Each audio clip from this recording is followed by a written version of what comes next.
বান্দা যখন ফিরে আসে ভাইয়া, কেউ যখন তওবা করে, ভুল বুঝতে পারে, আবার নতুন করে আল্লাহর কাছে ক্ষমা প্রার্থনা করে, কসম খোদা আল্লাহ তাআলা ভীষণ খুশি হয়। হাদিসে আছে আল্লাহর কোনো বান্দা যখন তওবা করে, ফেরেশতারা জান্নাত সাজায়, আসমান সাজায়।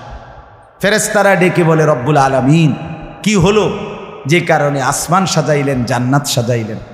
রব্বুল আলামিন তখন বলে, আসলাহাল আবদু মাওলাহু, এক ভেগে যাওয়া গোলাম আজকে তার মনিবের সাথে সম্পর্ক ঠিক করে ফেলছে। আল্লাহ আল্লাহ বলে, আমার এক গোলাম আমার থেকে ভাইগে গেছিল রে, অনেক দিন ওই আমারে সেজদা দেয় নাই, আজকে দিছে। অনেক দিন সে আমারে ডাকে নাই, আমি খুব কষ্ট পাচ্ছিলাম।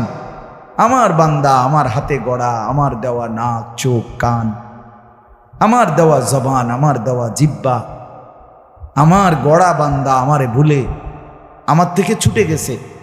আজ আমার সেই ভেগে যাওয়া বান্দা আমার কাছে ফিরে আসছে। লাল্লাহু আশাদ্দু ফারাহান বিতাওবাতি আবদি, নবী সাল্লাল্লাহু আলাইহি সাল্লাম বলেন, আল্লাহ তাআলা ভীষণ খুশি হয় বান্দা যখন তওবা করে। এজন্য যুবক ফিরে আসো, নওজোয়ান ফিরে আসো, নিজের ক্ষতি করো না। আমি প্রত্যেক দিন বলি ভাইয়া, তুমি মরে গেলে হ্যাঁ পৃথিবীর কিচ্ছু আসবে, এই বন্ধুরা ধোকা ধোকা। একটা ফোলা ফাইন, তুমি মরলে খানা বন্ধ করতে না, কসম খোদা তুমি লিখা নাও। তোমার একটা ফ্রেন্ড এক লগে যদি বইয়ে বইয়ে বিড়ি খায়, তোমার লগে গাঞ্জা খায়, ফুটটা খায়, বাবা খায়, মদখোর, গাঁজাখোর, একসাথে বইয়া উলঙ্গ ছবি দেখো, ওই জানোয়াররে জিজ্ঞেস করো বলে, আমি মরলে আমার ঠ্যাংটা ভাঙলে তুই একবেলা খানা বন্ধ রাখবি না। কথা বুঝেন নাই? ধোকা ধোকা, এগুলো ধোকা। ওরা কেউ থামবে না। আরে আপন বাপ মরলে যেই সন্তানরা দিনের বেলা দাফন কাফন করছে, তারা কি সেই সন্তানরা, আপন সন্তানরা রাতের বেলা ভাত খায় না? কথা বলেন না কেন?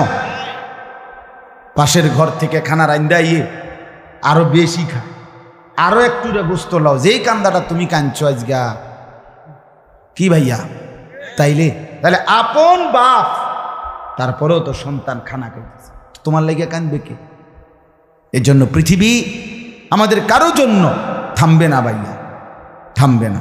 সামনের গাড়ি অ্যাক্সিডেন্ট করে, পেছনের গাড়ি অপেক্ষা করে না, পাশ কাইটা কাইটা চলে যায়। জ্যাম বাজ্যা গেলে আরো শিক্ষার শুরু করে, আরে লোক মরে গেছে, আরে মরলে মরুক বেটা, রাস্তা ক্লিয়ার করতে কও। ঠিক কিনা বলেন না কেন? ধরে বেটা বেটা কেডা মরছে না মরছে বেটা, এর লেগে বুঝি মানুষের রাস্তা আটকায় রাখবে, মানে এই যুক্তি দেখা। তাহলে কেডা মরছে না মরছে মানে তোর মতো এক মানুষ মরছে। ঠিক কিনা বলেন না?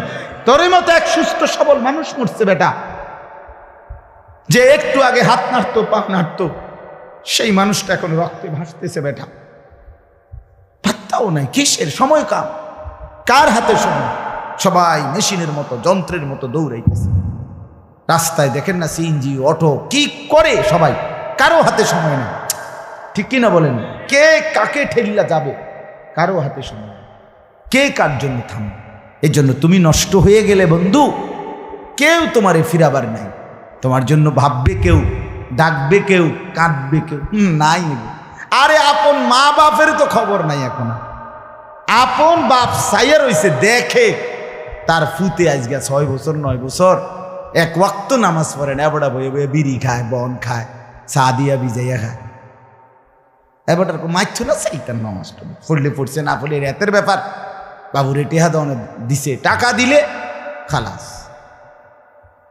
যদি সুতে টাকা দেয় বাপের কোনো অসন্তুষ্টি নেই, আর যদি টাকা না দেয় এবড়ার গজবে আল্লাহর আরশ কাঁপে। ফুতের উপরে লানত দিতে দিতে, অভিশাপ দিতে দিতে শেষ। কারণ টাকা দেয় না, টাকা দেয় না, পুরা গ্রাম হাইটা হাইটা তখন মানুষের কাছে বদনাম। এই ফোলাগারে মানুষ করছি আমি, এই ফোলার লাইগা জীবন যৌবন শেষ করছি, 12 লাখ টাকা সুদে লইয়া তারে আমি নিজে বিদেশ পাঠাইছি। কত বড় নেয়ামতের কথা! বেশরম মানুষ সুদে টাকা লইয়া আবার মানুষের দ্বারে কও, এত বড় হারাম কইরা আবার কইতেছ। হ্যাঁ, 12 লাখ টাকা দিয়ে ফোলা বিদেশ ফাড়াইছি আমি, কিস্তি লইছি আমি, সুদে লইছি আমি, আর অন ফোলাগাও একটা টাকা দেয় না। তার মানে সম্পর্কটা হয়ে গেছে এখন টাকা পয়সার ভিত্তিতে।